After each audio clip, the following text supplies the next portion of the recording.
Experts estimate 300,000 children are sexually exploited every year. Some are even being sold as sex slaves on the internet. It is a crime against young women that's barely reported. Before she left on maternity leave, Natalie Morales filed this report on one teenager's harrowing story. A warning, it is very tough to watch. It's a story that begins in small-town USA with the girl next door. I always figured that something like that could never happen to me because I was safe. I was always careful. At 16, Shauna Newell had heard the stories of the thousands of young foreign women being tricked into modern-day sexual slavery. I always thought that stuff like that only happened to people who were like putting themselves in that position, in that predicament, you know, like girls who were floozies and girls who just took life for granted, and I wasn't that kind of person, you know. I dressed respectably, I never showed my body off ever. But this Florida teenager's life took a terrifying turn when she was trafficked by the most unlikely criminal, a fellow 16-year-old girl. She was a really good friend. Shauna says that girl, a 16-year-old we'll call Kathy, worked hard to gain Shauna's trust, and within months, a deep friendship was born. Shauna spent weeks lobbying her mother for permission to spend the night at Kathy's house. And Shauna's just begging me, so I finally give in. Her dad took us to this house and said he'd be right back, and he left us there, and I asked for some water because I was thirsty, and I drank the water and I blacked out.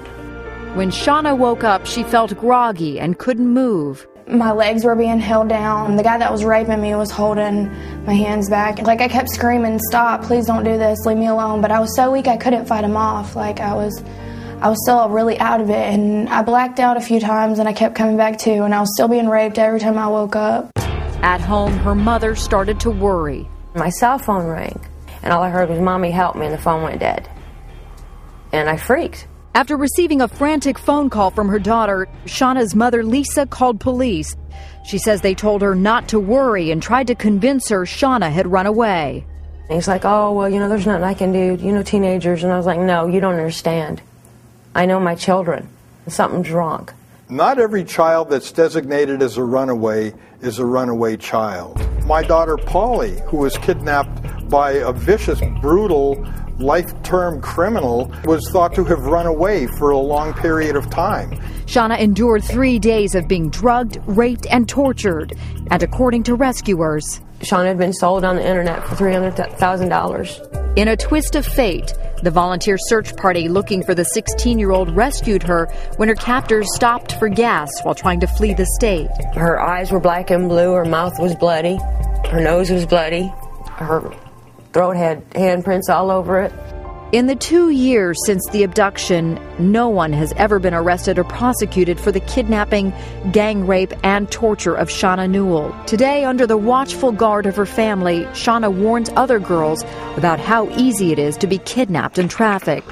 Her mission? To save other girls from a similar fate. To this day, I'm still scared to go out. Like, I went to the beach a few weeks ago, and I saw the dude who raped me, and he just looked at me like, "Hey, you know, I mean, you ruined my whole life.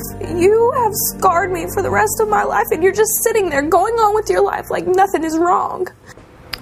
Lisa Brandt is the mother you met in Natalie's piece, and Mark Klaas is the founder of Klaas Kids, a national organization that works to stop crimes against children. Good morning to you both. Thank you. Lisa, I'm watching you. I know how hard this must be for you to relive, and that last comment from your daughter is so chilling, that she saw the man who kidnapped her on the beach. So there has never been any arrest in this case. Why not? They don't believe Shauna. They say that Shauna was a runaway, she was a troubled teenager, and there was not enough proof to go forward with the story. Well, is that, obviously that is a huge frustration for you, but from the very beginning you have been frustrated by the way police handle this case. What do you feel they did wrong, and where did your family make the right moves in terms of finding your daughter? They told me to wait 72 hours, which I wasn't waiting. We were fortunate. We lived in a town where Brad Dennis helped us. He stepped in and helped us and made phone calls and got flyers out there. And Brad's involved with you, right? He works for us, right. Yes. And we were fortunate. That's the only reason we found Shauna, is because he stepped in to help us. And I know Shauna can't be here because she's about to have a baby, so she can't travel, but she did have a message she wanted to share with other young girls and guys out there for that matter. Can you tell us what it is? Listen to your parents. Just don't stop believing. Be strong, and follow what your parents say fully. And there are people out there that will help you. Speak up. Everybody needs to speak up. Girls that have gone through this, they're scared. When we're talking about 300,000 kids out there that are being sexually exploited by these kidnappings and then over the internet, why isn't there a greater sense of urgency? Well, Mark? It turns upside down. First of all, many of these kids are missing children. You'll find them on the missing rosters. But what happens is when they're trafficked, they're turned into hookers. They're turned into prostitutes. So we find the situation where we have these young victims, these young girls, that all of a sudden are being treated and looked upon as criminals. So we live in a society where we're treating the victims as criminals. They still don't believe her remarkable daughter, who's able to testify so openly about this. But on the other hand, we celebrate the pimps. Right? I mean, we're a society that there's a TV show called Pimp My Ride. We have players clubs. We do all of these things talking about how great these pimps are and the Johns are. We don't prosecute. We don't go after the bad guys, and we persecute the victims. So how can we help those kids who are currently being exploited? What can families do? Well, that's a great question. Currently there's legislation in Congress. It's sitting on Senator Biden's desk, in fact, that makes tons of money available for trafficking victims, but since certification for trafficking, and you have to be certified as a victim to access these funds, certification is linked to being a foreigner.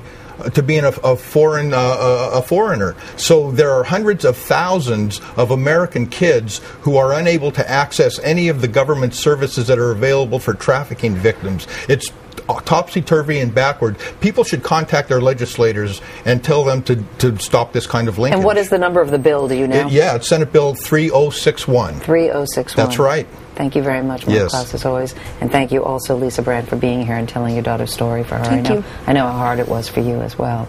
And MSNBC's documentary Sex Slaves in the Suburbs premieres this Sunday night at 10 Eastern, 9 Pacific.